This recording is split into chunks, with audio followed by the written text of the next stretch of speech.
Buenos días, el día de hoy estamos con la doctora Cristina Álvarez. Ella nos va a contar acerca del enfoque de la terapia familiar sistémica.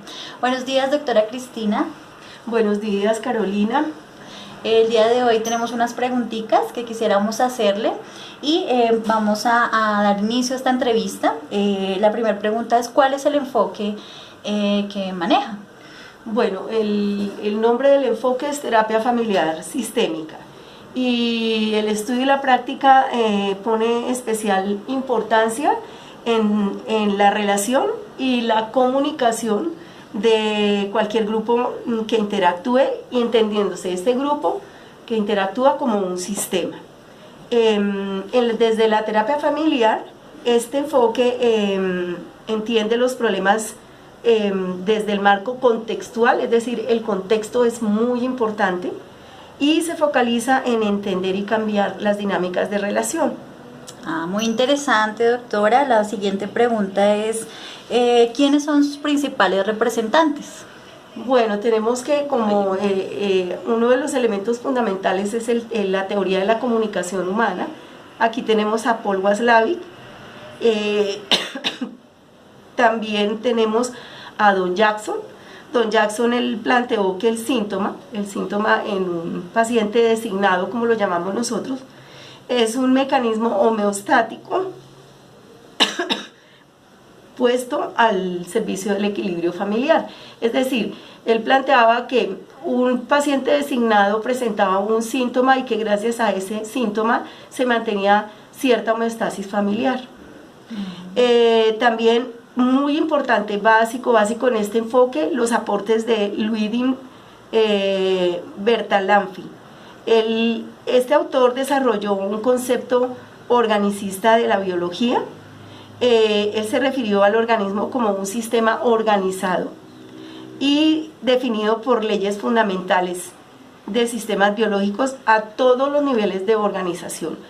También desarrolló el concepto de epistemología circular, en donde no hablamos de causa-efecto, sino que hablamos de un sistema que se retroalimenta permanentemente, en donde lo que haga A afecta a B y lo que hace B afecta a A. Entonces, desde ese punto de vista, estamos hablando de una epistemología circular. También está Kenneth Boulding. El principal aporte de este autor fue determinar una jerarquía en los sistemas de acuerdo a su tipo. Esta es una de las bases, digamos, que tenemos que tener en cuenta cuando hacemos una intervención en el sistema familiar.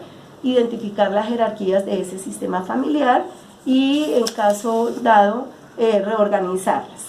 También estuvo influyendo mucho Norbert Wiener. Él fue el fundador de la cibernética. La cibernética es el estudio de los mecanismos de regulación automática de los seres vivos. Él sostenía que los seres vivos tenemos un sistema de autorregulación y es muy importante el aporte de Wiener. Y Bateson identificó con la escuela de Palo Alto, que es una escuela de la terapia familiar sistémica. Bateson identificó las reglas que guiaban las diferentes formas de interacción social. Yo creo que ahí están como las bases fundamentales y con los autores. Muchas gracias, doctora. Por último, quisiéramos preguntarle cuáles son los postulados básicos a nivel teórico y a nivel metodológico. Ok, entonces con relación a los postulados, digamos que yo los resumí básicamente en lo siguiente. Primero, todo organismo es un sistema. Ese sistema tiene un número de componentes en interacción mutua.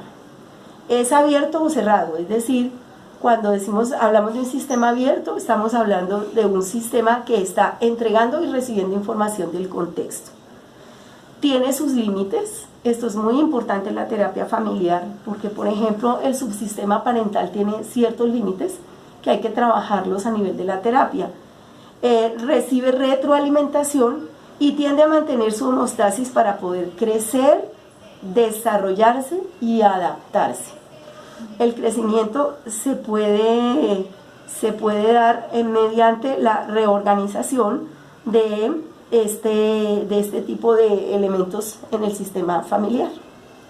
Básicamente son los los postulados teóricos y metodológicos de la terapia familiar sistémica. Bueno, muchísimas gracias, doctora Cristina. Muchísimas gracias. Con mucho gusto, Carito.